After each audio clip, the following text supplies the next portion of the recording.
بسم الله الرحمن الرحيم. الحمد لله رب العالمين، وصلى الله وسلم وبارك على عبده ورسوله نبينا محمد وعلى آله وصحابته أجمعين. أما بعد، نوي سنت برم تبارك وتعالى لنيانا لننتبي صلى الله عليه وآله وسلم يدلسي في منظومة جيدي منظومة العلامة حافظ بن أحمد الحكمي رحمه الله تعالى في الوصايا والآداب العلمية. نصيجين يا حمنا كيدي حافظ بن أحمد الحكمي نصنكتي خم لين كان يو أجوتي خم ak teggiini xam-xam ñu taxawoon ci fa muy waxee rahimahullahu taala ci alquran ba léegi ak sàkkukatu xam-xam bi jiital gi mu war a jiital téere borom bi tabaraka wa taala mu indi fi ay melokaan yu am solo yu téere bi jagoo lépp nga koy fekk ci ay texte yu ñëw ci alquran ak sunna. mu wax ni muhayminan arabiyan ghayra dhi iwajin musaddiqan jaa fi tanzili fi lqidami fihi tafasilu lil ahkami ma'a naba'in amma sayati wa an maadin min al umami fanzur qawari'a ayati al ma'adi bihi وانظر لما قص عن عاد وعن إرم وانظر به شرح أحكام الشريعة هل ترى بها من عويص غير منفصم أم من صلاح ولم يهد الأنام له أم باب هلك ولم يزجر ولم يلم أم كان يغني نقيرا عن هدايته جميع ما عند أهل الأرض من نظم أخباره عظة أمثاله عبر وكله عجب سحقا لذي صمم لم تلبث الجن إذ أصغت لتسمعه أن بادروا نذرا منهم لقومهم الله أكبر ما قد حاز من عبر ومن بيان وإعجاز ومن حكم والله أكبر إذ أعيت بلاغته وحسن تركيبه للعرب والعجم. ci fukki baytu yooyu xëy ci waxtu bi bu neexee borom bi tabaraka wa taala fi hadihi al abyat al ashr biidnillahi tabaraka wa taala. ila al an الناظم رحمه الله تعالى يذكر ما يتعلق بكتاب الله عز وجل وما ينبغي لطالب العلم أن يقدم هذا الكتاب العظيم وما اختص به هذا الكتاب. فقال مهيمنا أي القرآن مهيمنا عربيا غير ذي عوج مصدقا جاء في التنزيل في القدم. هذه بعض أوصاف القرآن. مهيمنا أي له الهيمنة، له الهيمنة على الكتب التي جاءت قبله. قال الله جل وعلا وأنزلنا إليك الكتاب بالحق مصدقا لما بين يديه من الكتاب ومهيمنا عليه جاء عن ابن عباس رضي الله تعالى عنهما مهيمنا أي شهيدا، وكذا جاء عن مجاهد وقتادة. وقال العوفي عن ابن عباس مهيمنا أي حاكما على ما قبله من الكتب، أي القرآن حاكم على ما قبله من الكتب. والمتمل بلغ من القرآن بكنا تملك عن القرآن neena muhayminan nekk na téere boo xam ne moo tiim di atte nasaxal mboolem téere ya ko jiitu woon alquran dafa ñëw mboolem téere yi jiitu woon alquran moo xam al tawra wala al injil ak mboolem téere yi borom bi tabaraka wa taala wàcce woon al zabur jiitu alquran ji dafa ñëw nasaxal téere yooyu nasaxal seeni atte waaye mu tiim leen ci di dogal ci ñoom loolu mooy muhayminan na mu ñëw ci laayatul maida borom bi tabaraka wa taala wax ni wa anzalna ilayka alkitab yow yenente bi sallallahu alayhi wa sallam ñu wàcce ci yow téere bii di alquran bil haqqi ci dëgg musaddiqan lima bayna yadayhi min alkitab mu nekk téere boo xam ne dafa ñëw di dëggal loo ko jiitu woon ci ay téere la ñëwoon ci tawra yàlla waxoon ko la ñëwoon ci injil ñëwoon ci zabur alquran dafa ñëw di ko dëggal waaye mu dolli ci ñoom muhayminan alayhi mooy mu féete leen kaw nag féete leen kaw ci di atte ci ñoom ci nasaxal leen ibnu abbas firee na ko shahidan ci benn riwaaya alquran seede la ci téere yooyu waaye ci beneen riwaaya mu firee ko ne xaakiman ala ma qablahu min alkutub alquran ji day atte ci kaw téere yooyu maanaam attem mooy daw ci téere yooyu ba téere yooyu di atte ci alquran kon loolu lépp day firi muhayminan arabiyan bokk na ci ay melokaanam alquran ji arabiyan ay kama qaala allahu jalla wa ala inna anzalnahu qur'anan arabiyan la'allakum ta'qiluun wa qaala wa kadhalika anzalnahu qur'anan arabiyyan wa sarrafna fihi min alwaciid la'allahum yattaquuna aw yuxdisu lahum dikraa bokk na ci melokaani alqur'an arabiyan yàlla ko wàcce ci làmmiñu arab alqur'an la joo xam ne ci làmmiñu arab bu leer naññ la borom bi tabaraka wa taala wax ne inna anzalnaahu man yàlla mu màgg mi maa wàcce alqur'an ji mu nekk arabiyan ci làmmiñu arab la'allakum ta'qiluun ngir ngeen mën koo xelu waxaat ne wa kadhalika anzalnaahu noona lañ ko wàccee moom alquran qur'aanan arabiyan mu nekk alquran joo xam ne ci làmmiñu arab la ko yàlla wàcce wa sarrafna fihi min alwaciid ñu faram fàcce si lii di ay dig la'allahum yattaquun ngir ñu wattu ko ragal ko moom borom bi tabaraka wa taala ila axiri al-aaya an-naadim teg ci gayra di iwajin bu bokk ci melokaani alquran gayra di iwajin kama qaala taala qur'aanan arabiyan gayra di iwajin la'allahum yattaquun ci Zumar borom bi tabaraka wa taala waxaa ci tàmbale al-Kahf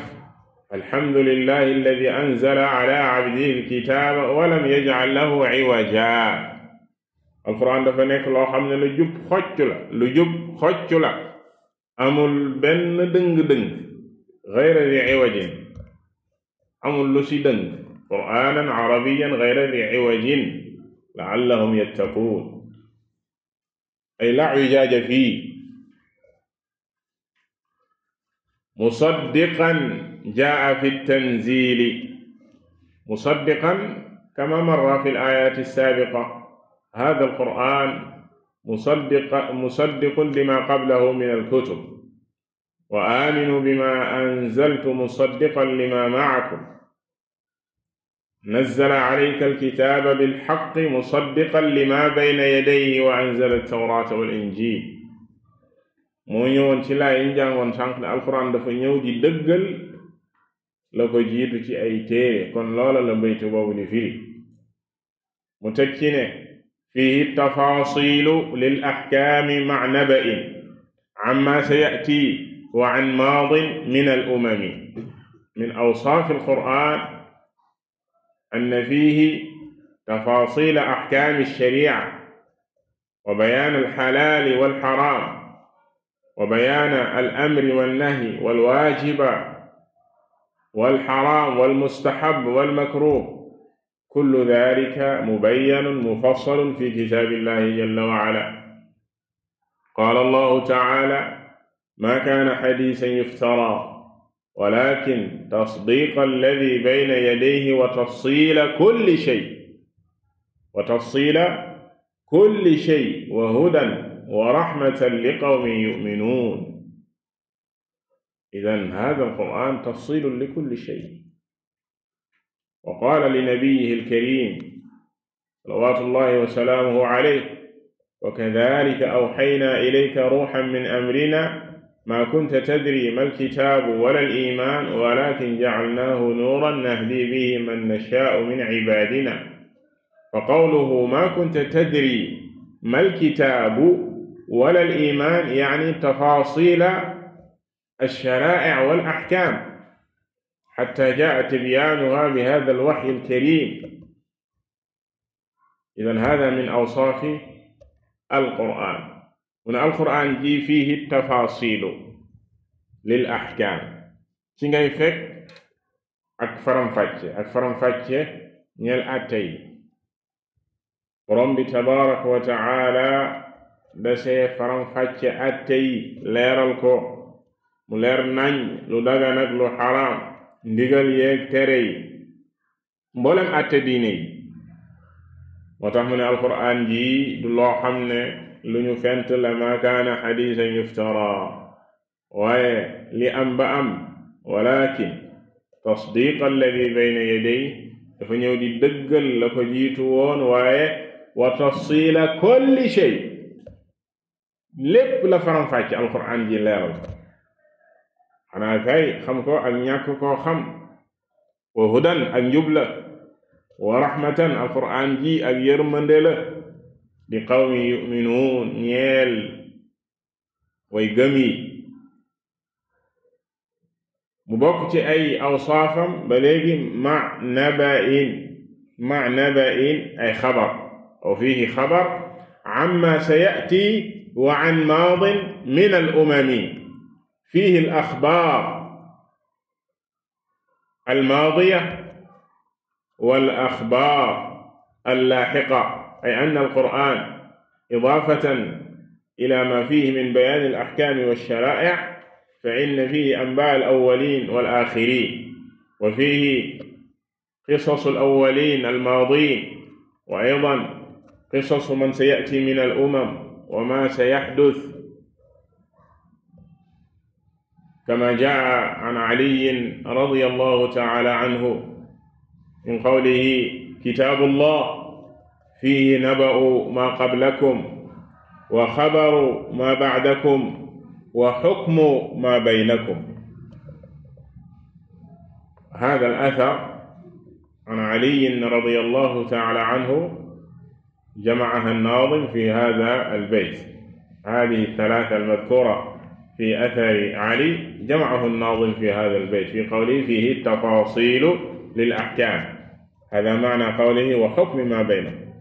مع نبأ عما سيأتي وعن ماض من الأمم. هذا في قوله فيه نبأ ما قبلكم وخبر ما بعدكم. بلغي بكنا ci melokaani alquraan gannaaw faram-fàcce gëmuy faram-fàcce atte yi mu ne ma naba'in amma sayati. alquraan ji day xibaare ci mboolem lu nar a xew, mboolem li nar a xew ëllëg. alquraan ji xibaare nañu ko, wax nañu ko mu leer nañ. wa an maadin min al umami ak mboolem li weesu woon ci xeet yi, mboolem li weesu woon alquraan nettali nañu ay xew-xew yi fi weesu woon ngir ñu mën koo dégg xelu ko jëriñu si. loola la nettali di jëriñ. maanaam buñ la nettalee ñi la fi jiitu woon ne lii lañu defoon ak lii ak lii ak lii, ba ñu defee lii moo leen ci fekk, ba ñu defee lu baax lii moo leen ci fekk, ba ñu defee safaan lii moo leen ci fekk. yow ma ñu nettali loola la lay jëriñ ci nettali booba mooy nga jële ci ak njàngat ba lu nit defoon ba safaan fekk ko ci mu moytu ko. waaye luñ la ne aw nit defoon nañ ko mu nekkoon seenu njëriñ yàlla fay leen nga góorgóorlu ci loola. alquran ne dafa ëmb loolu lépp. moo tax Ali ibn Abi Talib radiyallahu taala anhu daan wax naan ci téere bi alquran ne kitaabullah ne téere borom bii day fiihi naba'u ma qablakum yàlla xibaara na leen ci mboolem xibaar yi leen fi jiitu woon ñi leen fi jiitu woon yàlla wax na leen seen xibaar wa xabaru ma ba'dakum yàlla wax na leen ci li nar a xew ëllëg ci deew ak bàmmeel ak yawmal qiyaama ak ëttub yawmal qiyaama ak mboolem la fay xew ba nit ñi dugg sawara ak biir sawara ak ñiy dugg aljana ak biir aljana ak la fa nekk alquran yi faram-fàcce na ko te ñetti mbir yi mu teg ci wa xukmu ma baynakum ak atte seen diggante ak mboolem atte yi alquran dafa ñëw di ko faram-fàcce ñetti yi Ali ibn Abi Talib radiyallahu taala anhu wax ci athar boobu la an-Naadim rahimahullahu taala nose ci bayt bi ñett yooyu la dajale fii ne fiihi tafaasilu lil ahkaam loolu benn la ma naba'in amma sayati ñaar wa an maadin min al umami ñett mu ne fandur qawaari'a aayaati al-ma'aadi bihi wandur lima qassa an aadin wa an irami fandur qawaari'a aayaati al-ma'aad ay undur wa ta'ammal في الآيات التي تتحدث عن المعاد أي يوم القيامة تفاصيل هذا اليوم العظيم هذه الآيات التي تقرع السمع ذلك سماه بقوارع ما في ذلك من أهوال وشدة وكرب ما يتعلق بالبعث والنشور والجزاء والعقاب والجنة والنار فيها قوارع وانظر لما قص عن عاد وعن إرم أي انظر ما في القرآن من قصص الأمم العاتية كيف أحل الله بهم أنواع العقوبات وصنوف المثلات هذا كله جاء مفصلا في كتاب الله جل وعلا كقوله ألم تر كيف فعل ربك بعاد إرم ذات العماد التي لم يخلق مثلها في البلاد وثمود الذين جابوا الصخر بالواد وفرعون ذي الأوتاد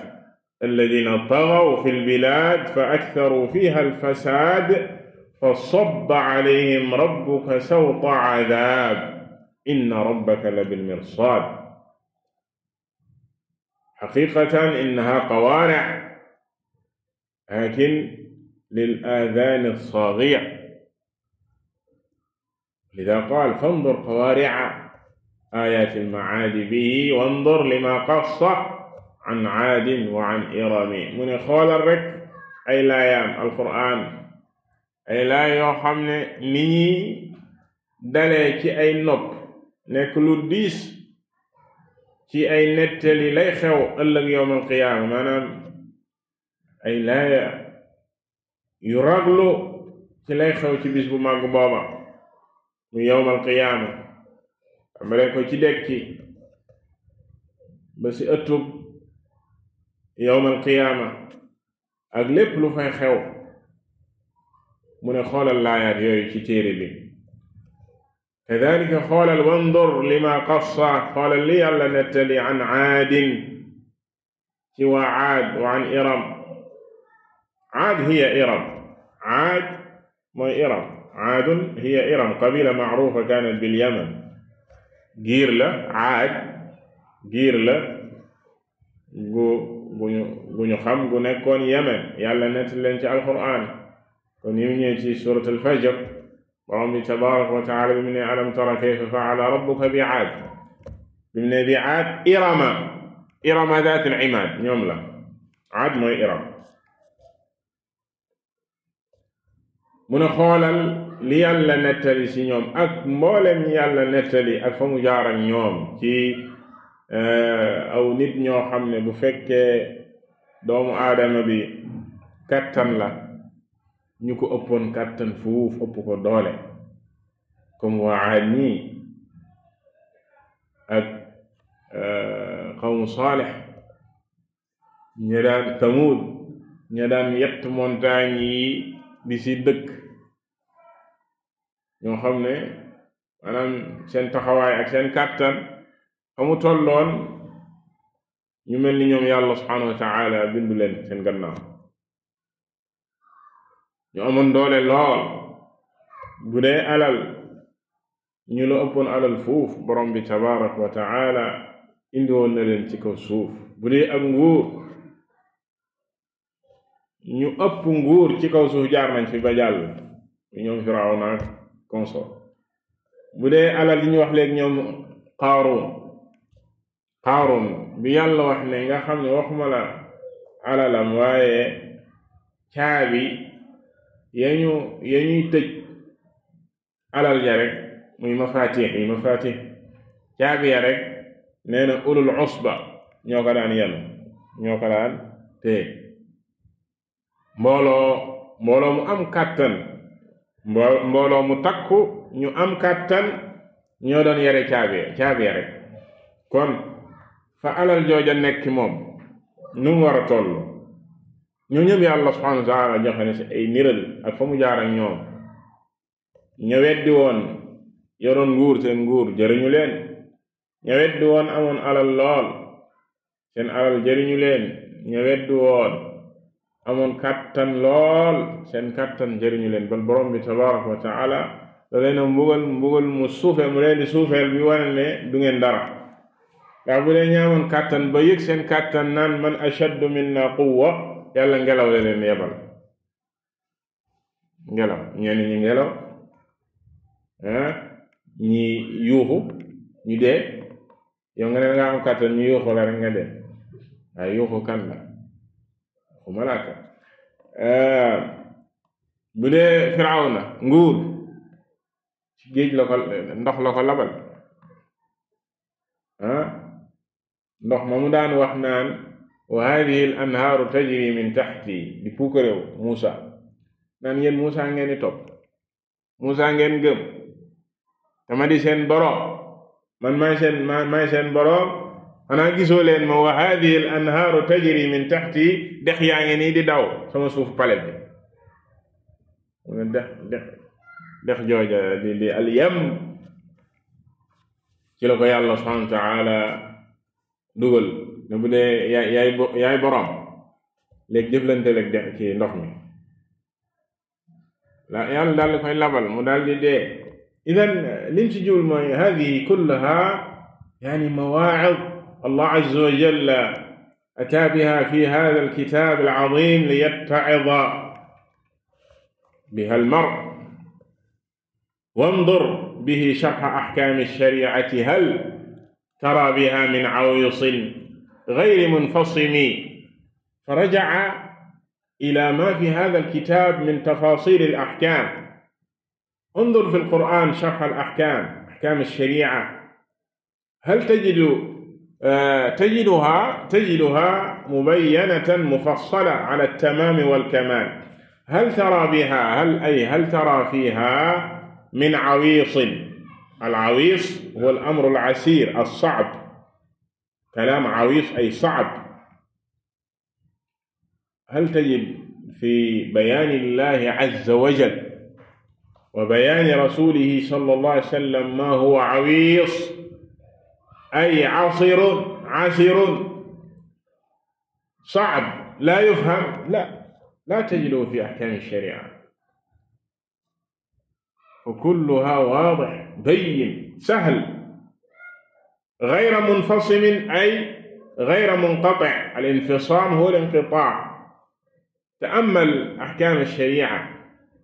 الواردة في القرآن هل ترى فيها أحكاما عويصة أي صعبة عسرة سواء في فهمها أو في العمل بها وتطبيقها لا هل تجد فيها من ذلك شيء لا ثم لو قدر أن شيئا من ذلك أشكل على بعض الناس أو على بعض الفهوم فهل فيها شيء من الأحكام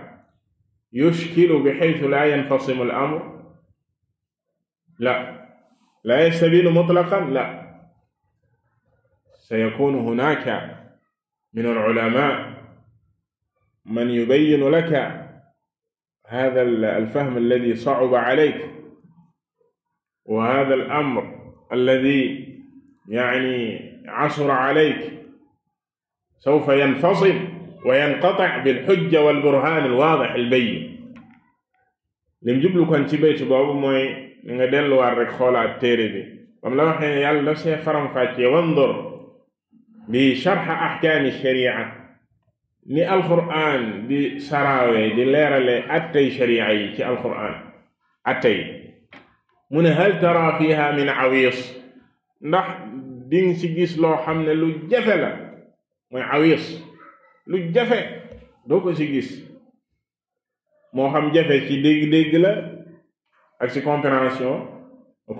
lañ koy wax de, ci maanaam jafe-jafe ci dégg ak comprendre ak wala jafe-jafe ci jëfee ko amul ci sharia, amul ci sharia. ghayra munfasimin, bu fekkee am na ci ku mu jafe loo xam ne dañ koy wax ci sharia te déggu ko, bu demee ci boroom xam-xam dina ko faram-fàcceel leeral ko ba mu leer nañ ci xelam. loolu mooy ghayra munfasim, loo xam ne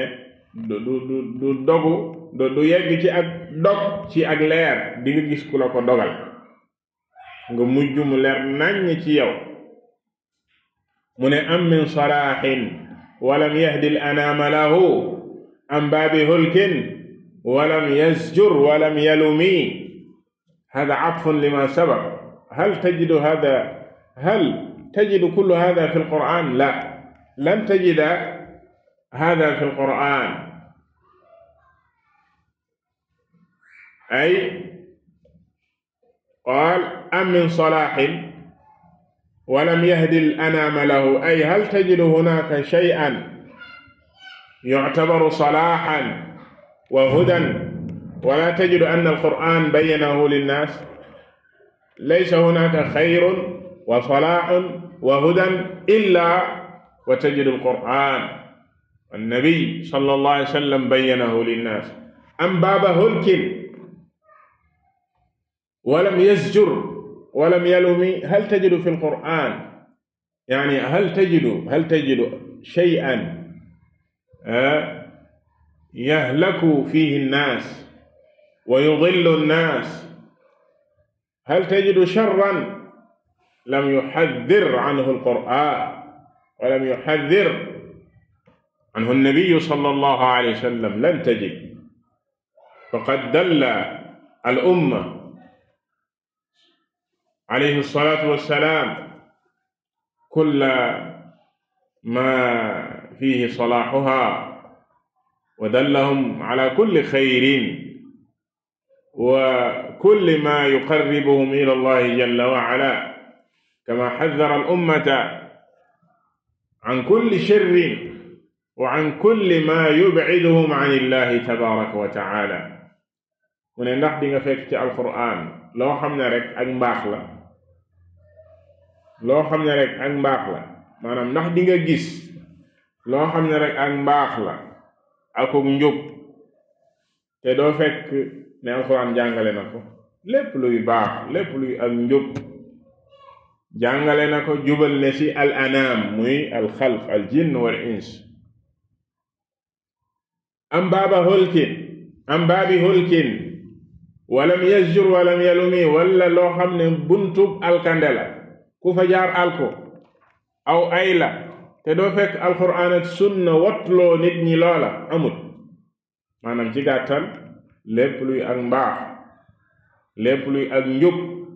alquran ak sunna jàngale nañ ko.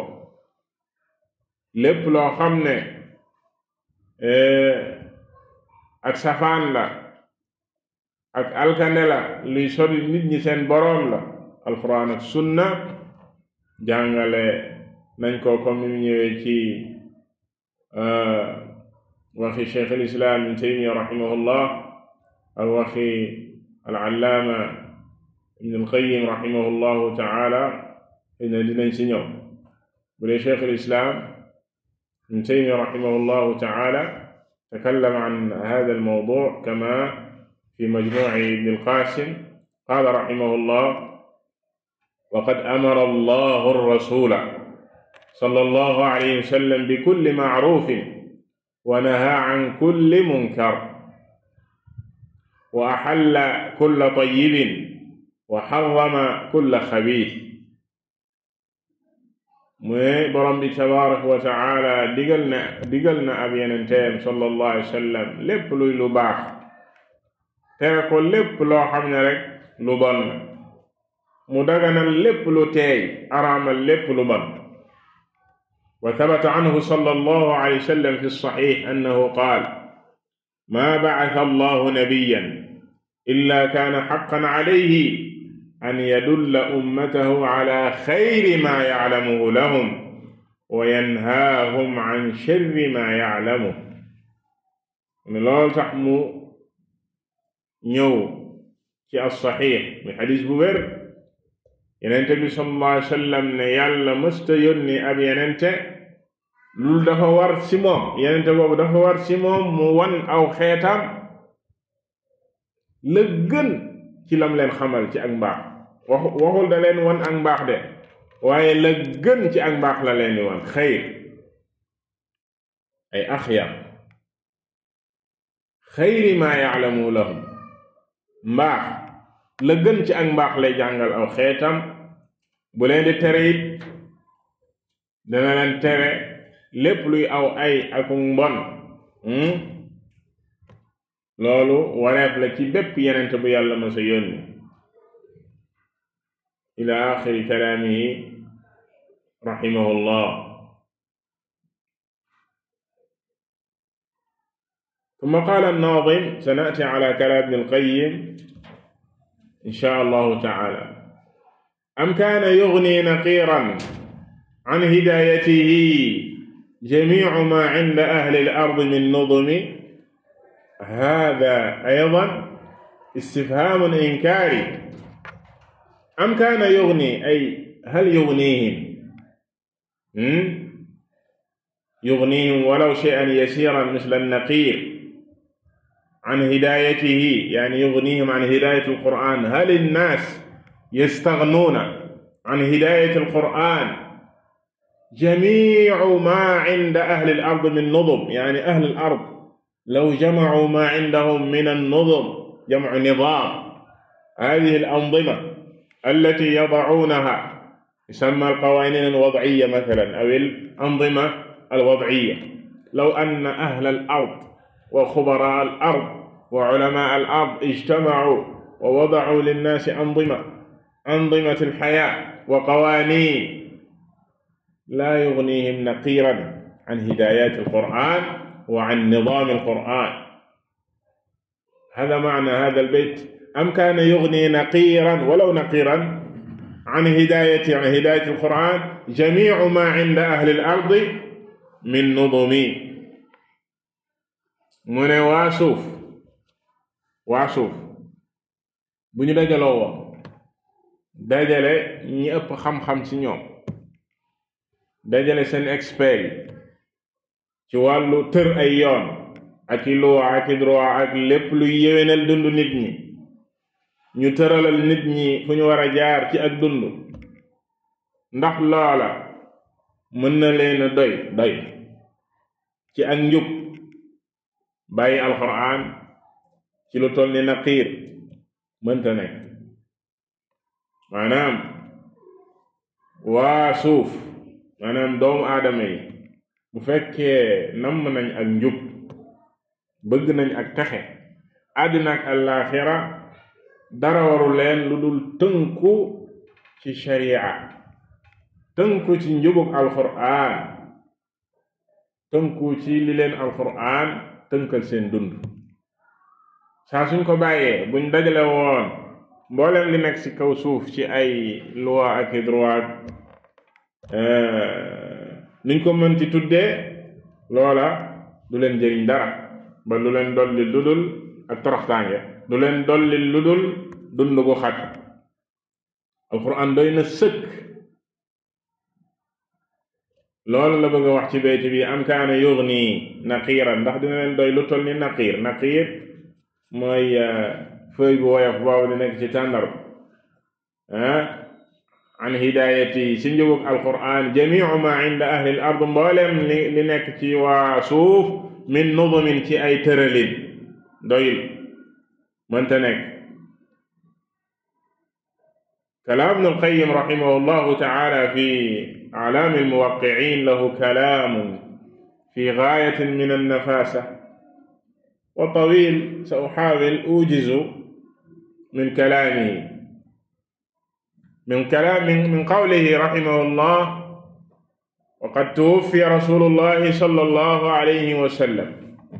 wa ma taa'irun yuqallibu janaahihi fi as-samaa' illaa dhakara lil-ummati minhu 'ilman.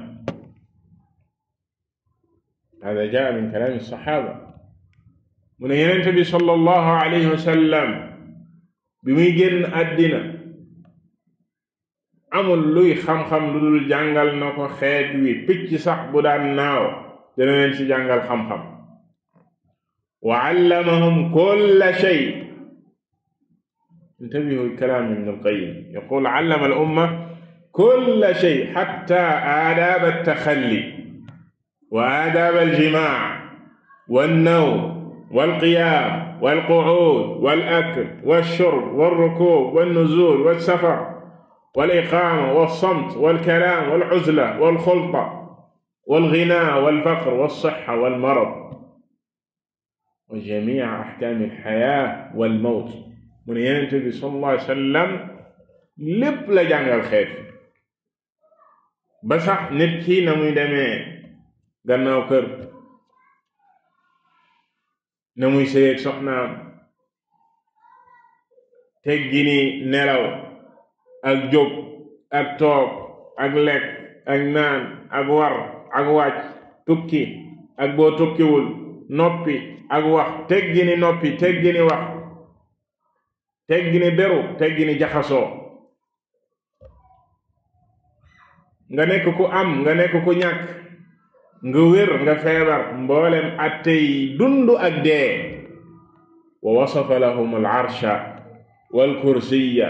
wal malaa'ika wal jinna wan naar wal janna wa yawma al-qiyaama wa ma fiihi hatta ka'annahu ra'ya 'ayn wa 'arrafahum ma'buudahum wa ilaahahum atamma ta'riif حتى كأنهم يرونه ويشاهدونه بأوصاف كماله ونعوت جلاله. mu ne Yonent bi sallallahu alayhi wa sallam melal leen saxaaba yi, melal leen arsh borom bi tabaaraka wa taala ak al-kursi, melal leen malaaka yi, jinne yi, melal leen sawara ak aljana, melal leen mbooleem, maanaam wax leen ci mbooleem li xew yawmal qiyaama ba mel ni dañ koy gis, maanaam mu leer nañ. mu xamal leen seen boroom ak ki ñu war a jaamu sa na mu gën a matee ci ak xamalin, atamma ta'rif, ba mel ni dañuy gis boroom bi tabaaraka wa ta'ala ci nam leen ko melale ci ay melokaanam yu mat moom boroom bi tabaaraka wa ta'ala. mu ne wa arrafahum al-anbiyaa wa umamahum wa ma jara lahum wa ma jara alayhim ma'ahum hatta ka'annahum kaanu baynahum. mu ne mu xamal leen yenente yi ak nañ daan dundeek seenu xeet ak ni ñu defoon ci kaw suuf ba mel ni, maanaam bi mu koy xamle moom yenente bi sallallahu alayhi wa sallam ak di ko jàngal saxaaba yi comprendre nañ lool, xam ko ba mel ni dañ daan dund ak ñooña. wa arrafahum min turuqi alxayri walcharr daqiqiha wa jaliliha ma lam yucarrifhu nabiyyun li ummatihi qabla. mu xamal leen mboolem yooni yiw yi, yesa sewak yesa rëy, mu xamal leen ko ci façon boo xam ne amul yenente bu mës a jaar ba melalee mbir yi noona moom yenente bi sallallahu alayhi wa sallam. wa arrafahum sallallahu alayhi wa sallam min axwaali almawti wa ma yakunu ba'dahu fi albarzax وما يحصل فيه من النعيم والعذاب للروح والبدن ما لم يعرف به نبي غيره mu xamal leen lépp lu aju ci dee ak lépp luy xew gannaaw dee ci dundug barzax ci xewalug bàmmeel ak mbugalum bàmmeel ci noo xam ne amul benn yenente bu fi jiitu bu xamle mbir yi noonu wa kadhalika arrafahum sallallahu alayhi wa sallam adillat at-tawhid wan-nubuwwa wal-ma'ad war-radd ala jami'i firaqi ahli al-kufri wad-dalal ma laysa liman arafahu haajatun min ba'dihi allahumma illa ila man yuballighuhu iyyahu wa yubayyinuhu wa yuwaddihu minhu ma khafiya alayhi mu ne yenente bi sallallahu alayhi wa sallam xamal leen tegtali wéetal yàlla subhanahu wa taala wan nubuwa ak yenente lépp lu aju ci ak nubuwa mu xamal leen lay xew yawmal qiyaama ak it tontu ak jajj mbooleem kuréel yi réer yi ci noo xam ne nee na doo soxla leneen wa kadhalika arrafahum sallallahu alayhi wa sallam min makaayidi al-hurub wa liqaa'i al-aduwwi wa turuqi an-nasri wad-dhafar ma law alimuuhu wa aqaluuhu wa ra'awhu haqqa ri'aayatihi lam yakun lahum aduwwun abada Allah bu ñëwee ci wàllu jàmmarloog noonu yi mu ne mu xamal leen ci loo xam ne ci ni ñuy dajeeg seeni noon ak yoon yi ñuy jaar ba amuk ndam ci noo xam ne nee na jullit ñi buñ ko xamoon xelu ko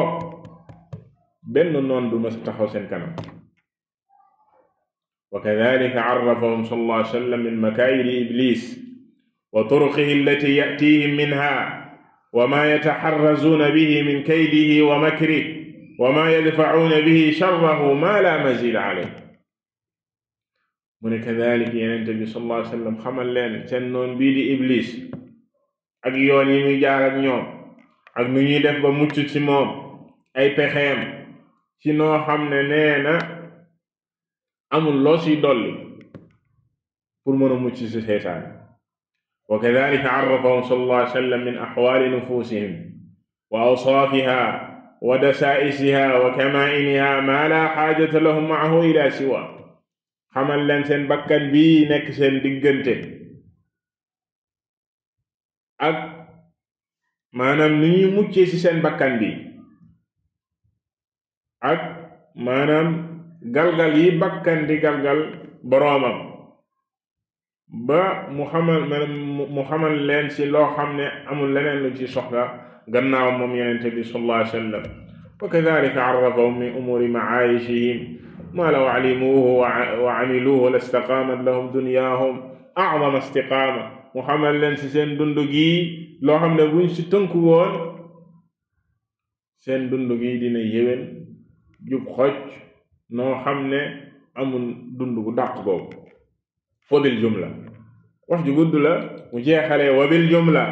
fa jaa'ahum bi xayri dunya wal axira bi rummatihi wa lam yuhwijhum Allah ila ahadin siwaa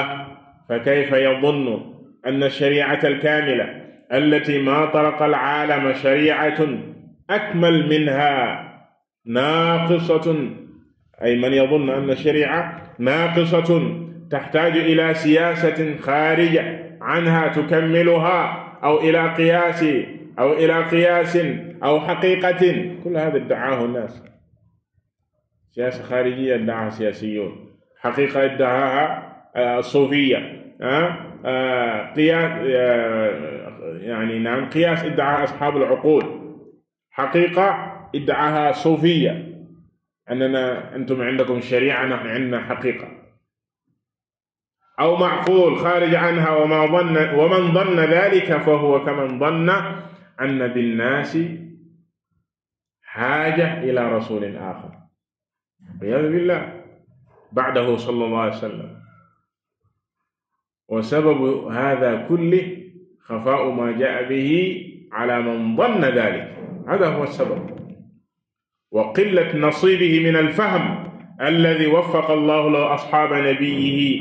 الذين اكتفوا بما جاء به واستغنوا به عما سواه وفتحوا به القلوب والبلاد وقالوا هذا عهد نبينا إلينا وهو عهدنا إليكم.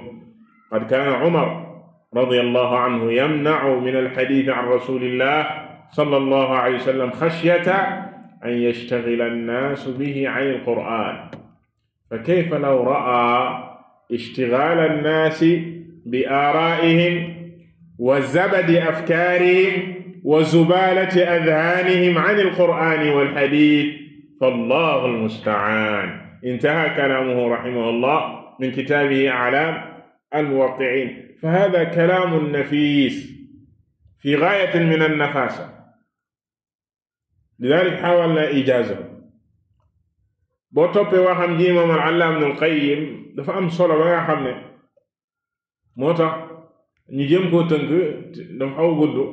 waaye fii la jeexee, maanaam ci ak tënk ci lii ñu mujjee jàng ci képp ki nga xam ne ni dégg na sharia dootul soxla leneen.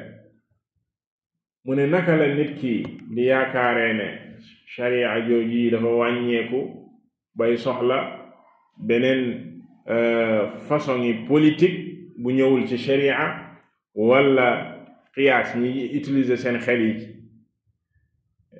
wala ñu naan xaqiqa, ñi suufiyanke yi ñu naan la yéen sharia mais ñun xaqiqa lañ ñu jàpp ne ñoom dañoo soxla xaqiqa boobu. mu ne naka la ñuy xalaatee loola? mu ne képp kuy xalaat loola, képp kuy xalaat tey ni jullit ñi dañoo soxla leneen lu dul ñëw ci alquran ak sunna, dafa mel ni ku naan dañoo soxla beneen yenente, dafa mel ni ku naan yenente bi sallallahu alayhi wa sallam li mu indi matul. liyaadu billah. mu ne boo gisee Umar daan tere nit ñi ñuy jublu ci xadiis bu ëpp, ndax da daan wax naan jublu leen ci alquran, maanaam da daan tere nit ñi seen waxtu bu ëpp ñu koy def ci xadiis ngir ñu jublu ci alquran. mu ne cey Omar bu doon dund tey ba gis nit ñi waxuma la alquran bàyyi giñ bàyyi alquran ak xadiis, waaye jublu ci seen mbalitu xel yi, maanaam loo xam ne ay mbalit la,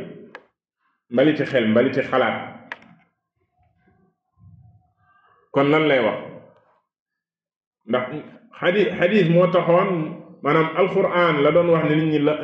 nañ ci jublu lu ëpp ka xadiis. te xadiis lu baax la, mooy firi alquran, waaye da leen wax naan bu leen jublu xadiis ba ëpp bàyyi alquran, ndax alquran mooy cosaan bi. tey nag nit ñi dañoo bàyyi alquran bàyyi xadiis di indi nit ñi ci ay xalaat yu bees. naa leen yéen seen mbir mi dafa yàgg, nit ñi tey dañoo soxla leneen, nit ñi soxla façon bu ñuy dundee léegi ci wàllu politique, ci wàllu dundin, ci wàllu lépp dañoo soxla leneen. képp kuy xalaat loolu ci ak réer nga nekk. loolu lépp ci dellu ci li naadam bi jublu ci ne alquran yi dafa mat sëkk.